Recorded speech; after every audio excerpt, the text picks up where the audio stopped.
Meus queridos filhos e filhas, muito bom dia! Os saúdo com a paz de Jesus, que alegria nos encontrarmos. 19 de janeiro de 2026, segunda-feira da segunda semana do Tempo Comum. Vos acolho com alegria. Eu sempre digo, é um privilégio nós todas as manhãs ouvirmos a palavra de Deus e deixarmos que a palavra possa nos conduzir ao longo do nosso dia, né? Dos nossos dias, não é verdade? É um privilégio. Sintamos-nos todos bem acolhidos, meus queridos. Vamos iniciar este encontro nesta segunda-feira, segundou, né? Como alguns dizem, segunda-feira braba. Em nome do Pai, do Filho e do Espírito Santo. Amém. Leitura do primeiro livro de Samuel, capítulo 15, versículos do 16 ao 23. Naqueles dias, Samuel disse a Saul: Basta, deixa-me dizer-te o que o Senhor me revelou esta noite. Saul disse: Fala. Então Samuel começou: Por menor que sejas aos teus próprios olhos, acaso não és o chefe das tribos de Israel? O Senhor ungiu-te rei sobre Israel e te enviou em expedição com a ordem de eliminar os amalecitas, esses malfeitores, combatendo-os até que fossem exterminados. Por que não ouviste a voz do Senhor e te precipitaste sobre os despojos e fizeste o que desagrada ao Senhor? Saul respondeu a Samuel: Mas eu obedeci ao Senhor. Realizei a expedição a que ele me enviou, trouxe Agag, rei de Amaleque, para cá e exterminei os amalecitas. Quanto aos despojos, o povo reteve das ovelhas e dos bois o melhor do que devia ser eliminado, para sacrificar ao Senhor teu Deus em Gilgal. Mas o Senhor replicou-lhe: O Senhor quer holocaustos e sacrifícios ou quer a obediência à sua palavra? A obediência vale mais que o sacrifício, a docilidade mais que oferecer gordura de carneiros. A rebelião é um verdadeiro pecado de magia, um crime de idolatria, uma obstinação. Assim, porque rejeitaste a palavra do Senhor, ele te rejeitou. Tu não és mais rei. Palavra do Senhor. Graças a Deus. Muito bem, meus queridos. Então nós estamos na segunda semana do Tempo Comum. Na semana passada, foi a primeira semana do Tempo Comum, nós começamos o Tempo Comum refletindo o primeiro livro de Samuel. E nessa segunda semana nós continuamos, né?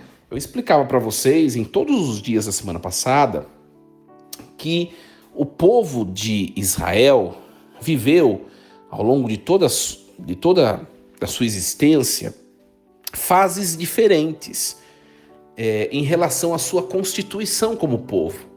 O povo começou numa estrutura nômade patriarcal, né? Então o povo lá em Abraão começa a ser tecido, né? A ser constituído por Deus. E Abraão ele vai andando até chegar na Terra Prometida, né? Essa fase nômade. Abraão é patriarca, depois vem Isaac, depois vem Jacó, enfim, os filhos de Jacó. Ou seja, eram patriarcas, eram como se fosse o paizão, né? Daquela família, daquela tribo, daquelas tribos, né? Então, essa fase patriarcal, ela é substituída quando o povo entra na Terra Prometida, né? Moisés, ele avista a terra, mas ele morre, né? Nós sabemos. Depois o seu sucessor, que é Josué, entra na Terra Prometida. Em Josué acaba a fase, vamos dizer assim, patriarcal, e começa a fase dos juízes.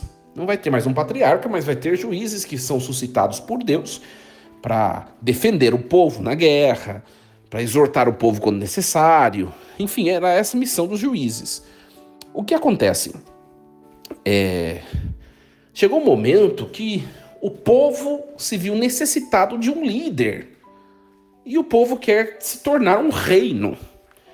Um reino precisa de um rei. Então o povo começa a clamar um rei, né? Deus diz assim, tá bom, vocês querem um rei, eu vou dar um rei, né? Só que o problema não é o povo ter um rei. O problema é que o povo quer um rei para conduzir sua história segundo os seus caprichos e não mais seguir a Deus. Por quê? Quando o povo estava na época dos juízes, era necessário a fé, né? Porque o povo dependia de Deus. Não se sabia quando seria atacado, como, né? Não se sabia como se venceriam os inimigos, não sabia. Era necessário uma dependência de Deus, e Deus sempre lutou em favor do povo. Então, quando eles querem um rei, eles querem, no fundo, deixar de depender de Deus. E por conta própria, agora a gente vai ter um líder que vai nos defender, que não sei o quê. E aí começa a fase da monarquia. Então a gente passa o que a gente chama do tempo dos juízes para o início da monarquia, ou do reino, tanto faz, né? Então, a questão aqui não é ter um rei, como eu já falei, né? Mas é substituir Deus. Esse é o problema, né? Então, depois do pedido por um rei, como as outras nações, o povo pede, nós queremos um rei como as outras nações têm, né? Isso porque Deus chamou o povo para ser diferente das outras nações.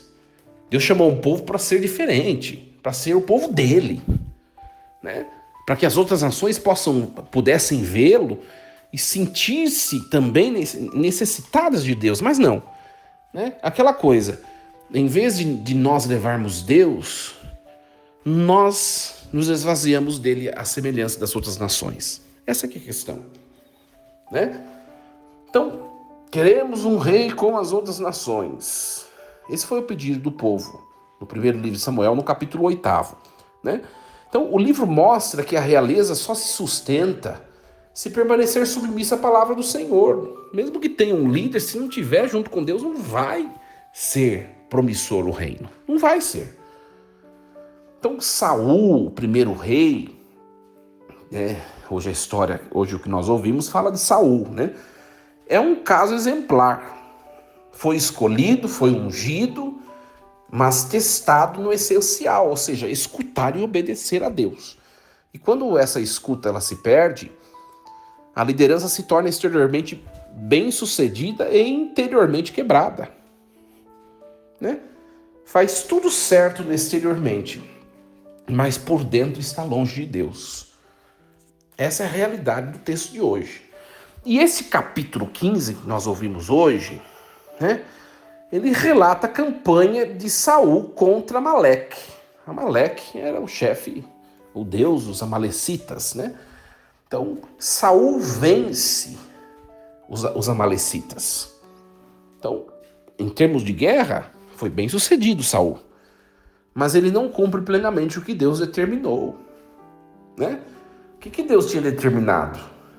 Preserva o rei Agag e poupa o melhor do rebanho, tentando justificar a decisão com intenção religiosa, né? Então, o que Deus determinou? Extermine tudo, né? Foi essa determinação. Mas, né? Ou seja, extermine tudo. O que fez Saul? Pegou parte, saqueou, pegou parte, né? Então essa perícope, 1 Samuel 15, 16, 23, é um confronto decisivo com Samuel, né? Aqui aparece um princípio central da Bíblia. Deus ele não se deixa compensar por ritos quando o coração rejeita a obediência, né? Por isso a frase-chave, né? A obediência vale mais que o sacrifício. Essa é a frase-chave do texto de hoje. Olha só. Daqueles dias Samuel disse a Saul: basta, deixa-me dizer o que o Senhor te revelou. E aí Saul diz: fala então, logo, né? Embora sejas pequeno aos teus olhos, não és o chefe das tribos de Israel? O Senhor ungiu-te rei sobre Israel. O Senhor enviou-te numa expedição e disse: vai e consagra ao extermínio os pecadores, os amalecitas, combate-os até exterminá-los. Ou seja, combate e extermine tudo, né? Mas ele, o que fez Saul? Lançou os despojos, pegou parte dos despojos do povo, né? Então Samuel, ele interrompe Saul dizendo basta, né? Uma afirmação forte. Então a palavra de Deus, gente, ela corta o fluxo das justificativas e ela recoloca o critério. O que o Senhor disse, né? Essa expressão pequeno aos teus olhos, Samuel, ele recorda a Saul a lógica da eleição. Deus o levantou apesar da sua pequenez. Então, a memória da graça elimina a pretensão de autonomia do rei, né? Tu és pequeno, não te esqueças disso, né? E aí tem um ponto de acusação aqui. Por que não obedeceste? Então, a falha, no fundo, Saul, ele venceu os amalecitas. Belicamente foi vitorioso. Só que a questão aqui não é a estratégia militar, mas é o escutar a Deus, né? Então, Deus muitas vezes, gente, ele nos corrige, começando pelo que ele já fez por nós. Como foi a exortação a Saul? Foi Deus que te ungiu, foi Deus que te fez rei. Não te esqueças disso, Saul, né? Então, uma tentação comum, gente, é fazer quase tudo certo e depois completar com a própria lógica. Então o texto chama isso de não obedecer à voz do Senhor. Então, uma pergunta concreta para a nossa vida, né? Em que área eu já sei o que Deus quer, mas eu continuo administrando a palavra para ficar confortável? É muito provocativo isso, gente. Começando por mim. Começando por mim. Nós sabemos muitas coisas que Deus quer e nós postergamos as coisas. Vamos dando justificativas e não sei o quê, e não sei o quê, quando Deus nos pede algo actual, imediato. É ou não é verdade? E olha, todos nós, começando por mim, porque se nós, de fato, fizéssemos o que precisaria ser feito, nós poderíamos nos dizer santos, gente. Por que nós não somos santos? Porque nós conseguimos viver a palavra em muitas áreas da nossa vida, em outras não. Porque nós postergamos, né? Nós procrastinamos, nós deixamos para amanhã, nós empurramos. E nós sabemos o que não está segundo a vontade de Deus. Palavra decisiva. Olha, gente, essa palavra machuca. Eu não sei se machuca você, a mim machuca. Por quê? Porque nós conhecemos de que barro somos feitos, de que pó somos. Nós conhecemos, né? E aí, Saul, ele tenta mascarar a palavra, né? Mas eu obedeci à voz do Senhor. Eu fui lá na guerra, fui na expedição. Eu trouxe Agag, rei de Amaleque. E eu destruí Amaleque, né? Mas o povo tomou dos despojos, ovelhas e bois, só umas coisinhas o povo pegou lá dos amalecitas, mas o povo pegou a parte boa, né? E o melhor eu consagrei ao Senhor, eu coloquei em sacrifício, olha só. Mas Deus tinha mandado exterminar tudo, não foi isso que Deus pediu, Saul. Não importa que você pegou as ovelhas melhores e enfim, você fez o melhor para poder entregar em sacrifício ritual. Deus tinha mandado o quê? Foi isso que Deus mandou? Então, Saul, ele diz, eu obedeci, né? Mas a própria fala dele, revela a exceção decisiva, Agag está vivo. E há uma parte boa do rebanho poupado. Interessante, né? Então, meia obediência. Meia obediência. Né? E ele mostra a meia obediência dele como uma obediência total. Né? Transferência de culpa. O povo tomou. Não foi eu, rei Saul, tomei. O povo só tomou porque o rei mandou. Você pode ter certeza. Mas não ele diz, o povo tomou. Né? Também tem aí uma piedade como argumento, né? Mas nós roubamos algumas coisas para oferecer ao Senhor. Nós pegamos as melhores coisas para que o sacrifício fosse digno do Senhor. Olha só como que ele quer negociar com Deus, gente. Né? Como que ele... Olha, quando a consciência acusa, a gente pode tentar se defender com 3 mecanismos, gente. Com 3 mecanismos. Resultado, culpa em terceiros, linguagem religiosa, né?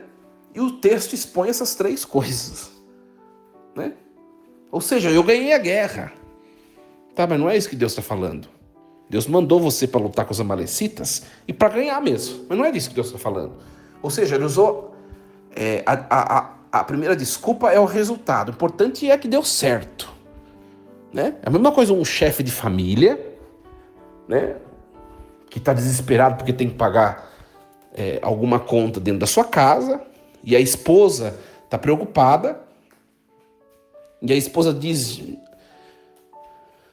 meu bem, nós temos que pagar tal conta. Aí ele vai lá, ele rouba o dinheiro de alguém, paga a conta, e diz: ai, foi paga a conta. E aí ela fala assim: mas foi paga com dinheiro ilícito, com dinheiro sujo. Aí ele diz a ela: o importante é que foi paga. É a mesma coisa que Saul está falando. O importante é que nós ganhamos dos amalecitas. Então o resultado é a primeira desculpa. Depois, culpar terceiros. Ah, foi o povo quem pegou lá. Quem roubou parte do rebanho. Deus mandou destruir tudo, o povo pegou algumas coisinhas. Foi o povo. Tá, mas você está junto com o povo, você que mandou, Saul. Você que está conduzindo. Ou seja, por culpa nos outros, assumir a responsabilidade. E outra linguagem religiosa, né? Mas a gente vai oferecer um sacrifício bonito, digno do Senhor, né? Gente, nós corremos o risco de fazer a mesma coisa. Por isso que eu sempre falo, né? Todos nós temos pecados. Temos fragilidades, temos apegos, temos dificuldades de viver o Evangelho.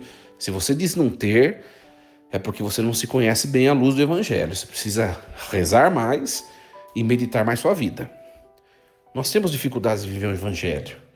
Mas o que está acontecendo no mundo de hoje é as pessoas usarem dessas 3 desculpas e começam a justificar o mal para transformá-lo num aparente bem. Nós não podemos fazer isso. Nós temos que assumir: eu tenho essa fragilidade, eu tenho esse pecado, eu tenho esse defeito, eu tenho mesmo, eu preciso me livrar disso. Não sei quando vai ser, mas eu preciso. Um dia eu vou ter que me livrar disso daqui. Não é uma coisa para toda a vida, não é a vontade de Deus. Como é difícil, gente. E aí nós vivemos num tempo de iniquidade, que entra às vezes até na vida de fé. As pessoas, elas aceitaram o mal como bem. E para muita gente já está normal, né? Eu escutava uma frase desde que eu era adolescente, né? Com um político antigo, agora me parece que ele está muito doente, eu não sei, né? Mas não vou falar o nome, senão eu sou processado, né? E governou muito tempo o Estado, aliás, a prefeitura de São Paulo, enfim. Ele rouba, mas ele faz. Eu escutei muito tempo essa frase, desde a minha adolescência, né? Havia as propagandas eleitorais na TV, falando: esse é bom, né? Mas tem corrupção, não sei o quê. Ah, mas ele rouba, mas ele faz. Ou seja, a primeira desculpa, né? O importante é o resultado. Então a gente vai justificando as coisas e vai se tornando como normal, algo que não pode ser. Nós vemos no cenário político do nosso país hoje, gente. Eu sinceramente, dizendo a vocês, olhando o cenário político do nosso país, e eu leio às vezes, porque eu gosto muito de ler jornal, eu leio jornal todos os dias e vários jornais pelas redes sociais, que eu gosto de ler pelas redes sociais. Eu gosto de ler os comentários dos jornais. Eu falo, não é possível que as pessoas estejam tão cegas e não tenham capacidade de fazer uma leitura crítica da conjuntura atual. Não é possível, gente. Né? E defender o mal como bem, né? Aqui não vou expor nada, nenhum ponto, mas fica a interpretação de vocês. Mas tem acontecido muito isso, as pessoas não enxergam, gente, as coisas. Mas não é possível. Ou as pessoas se acostumaram com o mal, ou as pessoas já têm o mal como norma. Não pode, gente, isso. Né? Isso é muito atual, né? Eu fiz a maior parte, ou seja, mas não importa a maior parte. Se você tinha de fazer, você tinha que fazer tudo, né? Eu fiz por causa da pressão do grupo. Não importa, é sua decisão, mesmo que você tenha sido pressionado. Né? Outra frase, a minha intenção era boa, de boa intenção o inferno está cheio, diz o ditado, né? Então tem várias expressões assim que revelam esse tipo de situação, né? A Escritura não despreza a intenção, mas insiste. O critério é a obediência concreta. E olha, gente, olhando para a nossa vida, nós aqui já ficamos presos na peneira. É ou não é verdade? É ou não é verdade? Né? Então, é muito fácil culpar os outros, é muito fácil tentar desviar o olhar para outras situações e tampar o buraco, né, com peneira. É muito fácil. E nós muitas vezes cometemos esses erros também. Né? E aí Samuel, ele não nega o valor do culto. Deus merece mesmo os melhores animais em sacrifício. Deus merece. Samuel não está negando isso. Ele está negando... O que Samuel está negando é o uso do culto como substituto da conversão. Né? O que pode acontecer muito conosco, gente. Muito. Né? A oposição é entre rito sem obediência, a religião como cobertura, a obediência que dá sentido ao rito, culto como expressão da aliança, não é? Depois eu uso a palavra docilidade, né? Que seria uma submissão interior, né? Então, Deus quer obediência e docilidade. Deus quer um coração moldável pela palavra. É claro que isso é um processo, né, gente? Não sejamos também hipócritas. A conversão, ela é gradual, né? Sejamos francos. Acontece que nós precisamos ver esse processo acontecer. Mesmo porque de pouquinho em pouquinho. Agora, se você não vê nem um pouquinho, é porque a coisa está muito complicada, né? Então, Deus não quer trocas, gente. Eu desobedeço aqui, mas eu compenso com mais devoção ali, com mais orações ali. Não é isso, né? Então, eu posso rezar, eu posso servir, ofertar, eu posso fazer penitência e ainda assim evitar a obediência numa área concreta. Tem muita gente assim, né? Fiel religiosamente, mas na vida familiar tem uma situação que precisa de perdoar, não perdoa. Não tem perdão, né? A questão da verdade, a questão da castidade, da justiça, da reconciliação, né? A palavra é bem exigente para nós, gente. É mesmo. né? Então, qual obediência Deus está me pedindo que eu não posso substituir por nenhuma prática religiosa? É a palavra de hoje, né? Então, é uma palavra para mim muito forte mesmo, muito forte mesmo. Quando eu rejeito a palavra, eu acabo colocando outra coisa como Deus, né? A minha vontade, o meu medo, a minha imagem, o meu cálculo, né? E aí, olha, nós ouvimos uma frase muito forte no texto. Porque não obedeceste a Deus, Deus te rejeitou. Olha a expressão que Samuel fala para Saul. Então, ele te rejeitou, não é um capricho, é uma consequência teológica. O rei existe para ser servo da palavra. Se ele rejeita a palavra, perde o fundamento da sua missão. Sua missão perde o fundamento. Então, a questão aqui, né, não é só pecar. Se a questão fosse pecar, nós estaríamos perdidos, gente. Nós pecamos o tempo todo, né? A questão é se endurecer. É achar que o pecado, ele é o nosso ideal. Esse que é o problema, né? Esse que é o problema, né? Então, a idolatria hoje, né?